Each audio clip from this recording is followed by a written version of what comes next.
Bismillahirrahmanirrahim. Assalamualaikum warahmatullahi wabarakatuh. Alhamdulillah syukurlah Bapak Ibu kawan-kawan yang berbahagia, kita bertemu lagi pada diklat karya tulis ilmiah. Di sini materi yang akan kita bicarakan pada hari ini yaitu penulisan artikel ilmiah dan bagaimana kita mempublikasikannya.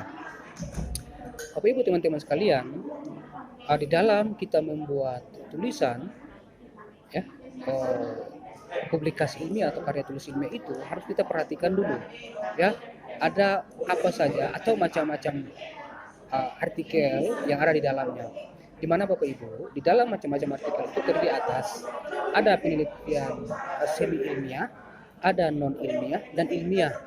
Sedangkan semi ilmiah itu ada di dalamnya opini, resensi, editorial. Non ilmiah itu berupa novel, cerpen, drama. Sedangkan artikel ilmiah yaitu ada dua di dalamnya, penelitian dan non penelitian. Penelitian itu merupakan sebuah penelitian lapangan yang kita terjun langsung melakukan penelitian terjun ke lapangan. Sedangkan non penelitian itu misalnya kita juga bisa itu disebut biasa dengan library research.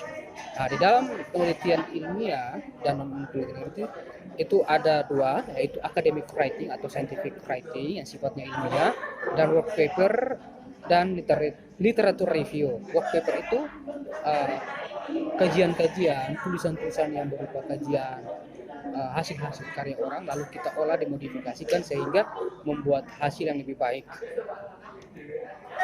Sedangkan di dalam penulisan itu kita harus punya rencana dan di mana kita akan publikasikan. Yang akan kita perhatikan itu yang pertama adalah masalah dan gap. Masalah apa yang akan kita angkat, ya gap-gap apa saja yang terjadi, sehingga kita di dalam menyusun penulisan kita itu tidak lari atau tidak jauh dari permasalahan yang kita angkat. Setelah masalah yang kita temukan, kita mencari referensi dan kita membacanya. Kita kumpulkan berbagai macam referensi, baik itu dari internet, artikel, jurnal ilmiah dan lain sebagainya, buku-buku sumber bacaan. Lalu kita baca referensi-referensi itu sebagai ya kumpulan-kumpulan teori yang akan kita pakai. Setelah membaca referensi, kita menelaah pengutipan dan style yang akan kita pakai. Kutipan-kutipan apa yang akan kita pakai? Ya, quote yang kita akan pakai dan style kayak apa yang kita pakai. Misalnya kita bisa pakai Mendeley, ya apa American Style dan lain sebagainya. Setelah itu kita lihat batasan dan perencanaan isi artikel yang akan kita pakai. Batasannya apa? Ya, isi apa saja yang akan kita bahas di dalamnya.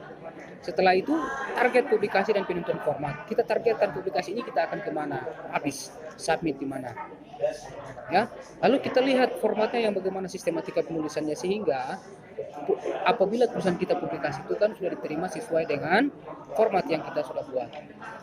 Di dalam paradigma penulisan artikel ilmiah itu kita ada perhatikan juga ada 3 poin di situ. Ada positivisme, yaitu deduktif dari teori-teori pendapat atau kajian-kajian yang dari umum ke khusus.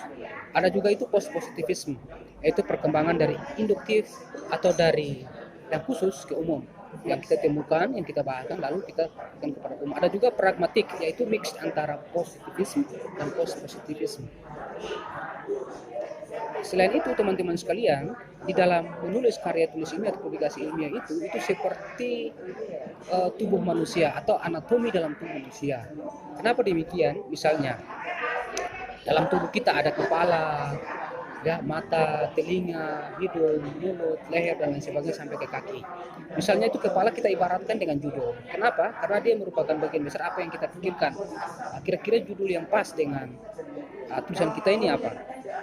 Lalu mata itu merupakan abstrak atau kata kunci, di mana abstrak merupakan inti apa yang akan kita mulai dari rumusan masalahnya, apa yang kita akan pakai, metode penelitiannya, ya, dan hasilnya apa yang akan kita capai, itu dia berada pada abstrak. Kenapa kata kunci? Kata kunci itu supaya kita merangkum, merupakan poin daripada penelitian kita nanti.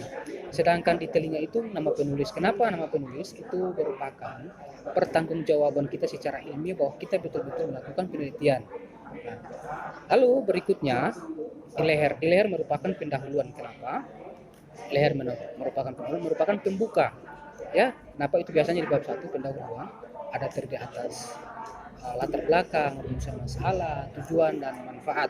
daripada penelitian itu. Sedangkan di dada itu ada namanya review teori, yaitu biasa duduk pada bab 2. Bab 2 itu kerangka teoretik atau kajian pustaka. Itu di mana merupakan kumpulan-kumpulan teori atau referensi atau kajian-kajian yang akan kita pakai untuk menimbang hasil tulisan kita.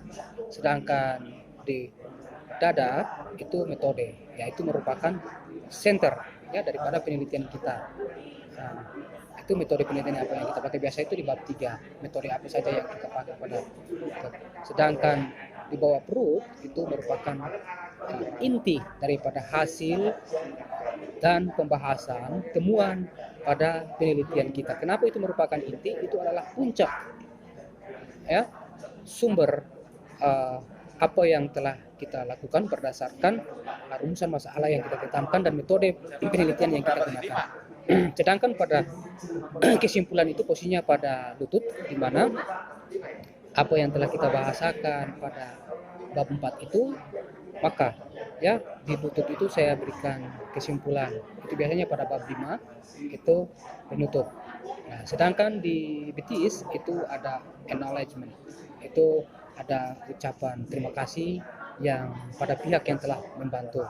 Sedangkan pada calf atau betis itu referensi. Kenapa? Referensi di situ. Referensi itu sebagai pembuktian bahwa kita menggunakan berbagai